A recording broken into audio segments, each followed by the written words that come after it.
Okay guys, to make our chocolate mousse cake, we'll need 1 cup of flour, half a teaspoon of baking powder, half a teaspoon of baking soda, and 2 heaping tablespoons of cocoa powder. Yeah, you need it, obviously. Sift that all together. You'll need super simple ingredients for this recipe, but there are a few secrets you'll want to know, so stay tuned. Toss in 3/4 cup of sugar, or more if your sweet tooth says so, and a pinch of salt. Now mix it all up.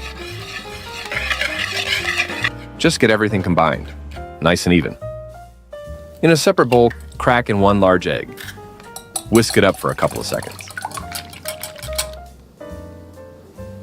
Then add 1/4 cup of cooking oil, followed by 1/2 cup of milk, and whisk it all up. It's best to use buttermilk here, but if you don't have it, no worries. Just add 1/2 tablespoon of lemon juice or white vinegar to the milk. Let it sit for a few minutes and voila, your quick buttermilk substitute is ready. Now pour the wet ingredients into the dry ingredients and mix right away. Keep mixing until everything's combined. You're basically getting a workout while you're at it, so keep going. You should get a smooth, lump-free batter, just like this. Then add hot water to your batter and whisk it together. Yep, you're definitely getting a full arm workout today, folks. I'd suggest adding the water in 2 or 3 parts, whisking in between so the batter stays smooth. The batter will be pretty runny, but don't worry, that's exactly how it should be.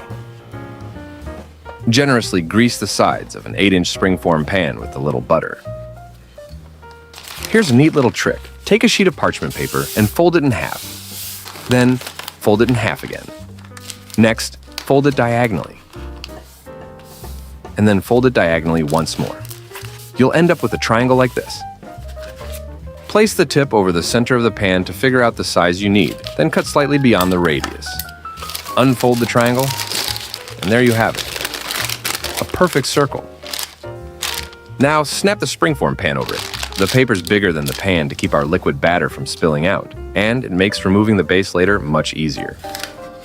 Oh, and guys, do this all before making the batter. Pour the batter into the pan. Yep, we're scraping out every last drop. Pop it in the oven. Bake for about 30 minutes. You can check if it's done by sticking a toothpick in the center. Next up, we're making the syrup. Combine 1/4 cup of water with 2 tablespoons of sugar and heat it over medium heat, stirring constantly until the sugar fully dissolves. And once the mixture starts to boil, remove the pot from the heat.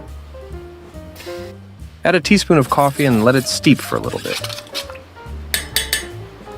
If there are any coffee grounds left, you can strain it through a sieve for a smoother syrup. All right, time to take the cake out of the oven. A cracked top is fine, don't worry. Run a knife around the edge of the pan to make it easier to take the cake out.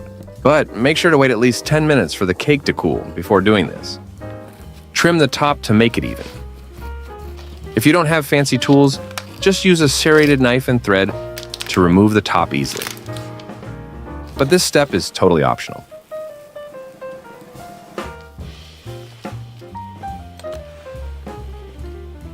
Brush a little of that coffee syrup over the cake, just enough to keep it moist, not to drown it. Then pop it back into the pan. Lining it with paper is optional, but if you want those fancy smooth edges, it definitely helps. I'm using parchment paper, but acetate strips work too. Put the cake aside. Let's move on to making the mousse. Finely chop 2 bars of chocolate. I'm using 70% cocoa here. Using good quality chocolate is key since it's the main flavor in the filling and it'll really affect the taste of the cake. Just chop it up nice and small, throw it into a bowl and set it aside. Now for the next step, grab 1 1/3 cups of heavy cream. Heat it slowly over low heat to about 160 to 170 degrees Fahrenheit. Don't let it boil, guys, or your ganache will turn grainy. Once you see bubbles forming around the edges, that's the perfect point. Pour the cream over the chocolate. Let it sit for a minute to melt the chocolate, then stir it all together until it's nice and smooth. By the way, while we're stirring, what's the dessert you're always craving but never make? Drop your comments below. I'd really like to know. Look at how gorgeous this is already looking. Let it cool to room temperature, then chill for about 30 minutes. You want it firm but not too hard. See, it thickened up nicely after 40 minutes in the fridge. Beat it on medium speed until it's light and fluffy. The cake we're making is going to be so good. Just imagine that smooth, silky mousse we're about to devour. I'm already drooling. And just like that, we've made ganache. Simple as that. In a separate bowl, pour in a cup of heavy cream. Whip it on low speed until it starts to thicken. Honestly, this is one of my favorite things. It's so mesmerizing. Then add a tablespoon of sugar. Increase the speed to medium and continue whipping until you get soft peaks. If you're enjoying this video, give it a thumbs up and subscribe.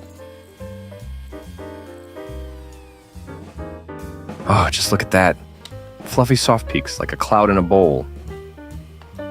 Okay guys, here's a little trick you'll want to pay attention to. Add about 1/3 of the whipped cream to the ganache and start folding it in.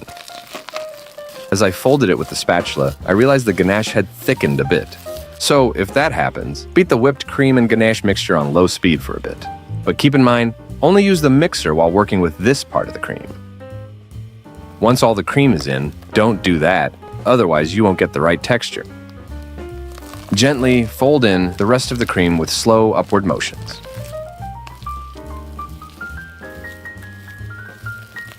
Look how light and airy it turned out. Perfect. Now spread the cream over the cake. Yeah, just throw it on there. Who cares? You gotta work fast but gentle, folks, before it thickens up. Spread it evenly, unless you're going for that abstract art look. Pop it in the fridge for at least a couple of hours so the mousse sets and the cake soaks in the flavor. All right, finally, take your cake out of the fridge and set it free from the spring form. Peel off the paper from the sides. See? Parchment paper really makes this part a breeze. If you've got some extra chocolate, whip up a quick glaze and drizzle it over the cake. Trust me, it will taste even better. You'll find the recipe in the description below. You can also sprinkle a little cocoa on top for a nice finishing touch. Oh my gosh, it's so soft. The knife's just gliding through like it's butter. Look at that, absolutely perfect slice. All right, let's give it a taste. I just know it's gonna be pure chocolate silk. Oh my gosh, it's so creamy, so rich. You've got to make this.